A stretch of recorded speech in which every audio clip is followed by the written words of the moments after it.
अस्सलामु अलैकुम वरहमतुल्लाहि वबरकातुहू। आज हम शुरू करेंगे मखारिज का चैप्टर, यानी हम तफसील से देखेंगे कि हर हर्फ कहाँ से निकलता है, ताकि हम कुरान पाक को उस कैफियत से पढ़ने की कोशिश कर सकें जिस कैफियत में आप सल्लल्लाहु अलैहि वसल्लम पर नाजिल किया गया।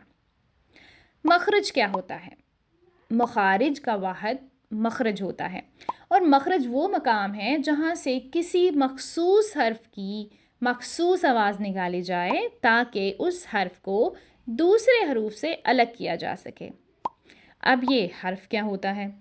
तो हर्फ दरअसल उस आवाज़ का नाम है जो एक मुअय्यन या गैर मुअय्यन मखरज पर इन्हिसार करती है।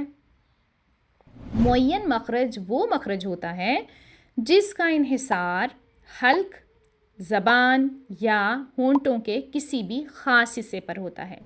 यानी जो हर्फ मुअय्यन मखरज से निकलेगा उसका ताल्लुक़ या तो हल्क के साथ होगा, या ज़बान के साथ, या होंठों के साथ। और गैर मुअय्यन मखरज वो मखरज होता है जिसका इन्हिसार हल्क, ज़बान या होंठों के किसी ख़ास हिस्से पर नहीं होता, और 3 हरूफ मद्दा इसी गैर मुअय्यन मखरज पर इन्हिसार करते हैं, क्योंकि वो मुंह और हल्क के दरमियान के खाली हिस्से से अदा होते हैं। अब हम देखते हैं कि किसी भी हर्फ का मखरज मालूम करने का सही तरीका क्या है। तो इसका आसान सा तरीका ये है कि उस हर्फ को साकिन कर दिया जाए और उससे पहले हमज़ा लगाएं, और उस हमज़ा को कोई सी भी हरकत दे दें, चाहे फ़तहा, चाहे कसरा, चाहे दम्मा, जैसे अत, इब, उज। अब आप हर्फ को अदा करते हुए उसकी आवाज़ सुने। जहाँ आवाज़ कट हो गई वही उस हर्फ का मखरज होगा। अब हम देखते हैं कि मखारिज के अहम मकामात कितने हैं। तो ये मकामात किसी के नज़दीक 4 हैं और किसी के नज़दीक 5, मगर बात एक ही है।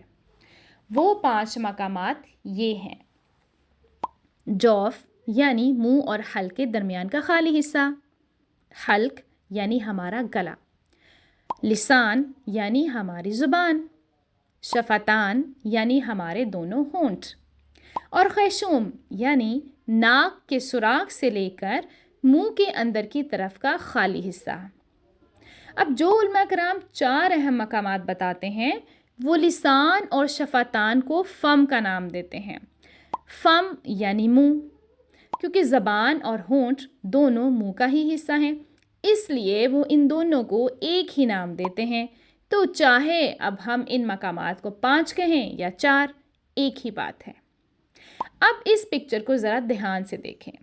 ये ऊपर वाला हिस्सा खैशूम कहलाता है, जहाँ से गुन्ना अदा होता है, और ये शफ़तान यानी दोनों होंठ, जहाँ से 4 हरूफ अदा होते हैं, और ये लिसान है यानी ज़ुबान, और यहाँ से 18 हरूफ अदा होते हैं, और ये हल्क है जहाँ से 6 हरूफ अदा होते हैं, और ये सारा जौफ है यानी मुंह और हल्क के दरमियान का खाली हिस्सा।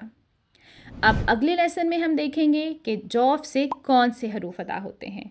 उम्मीद है आज का लेसन आप सब के लिए फ़ायदेमंद रहा होगा। जज़ाकमुल्लाहु खैरन कसीर।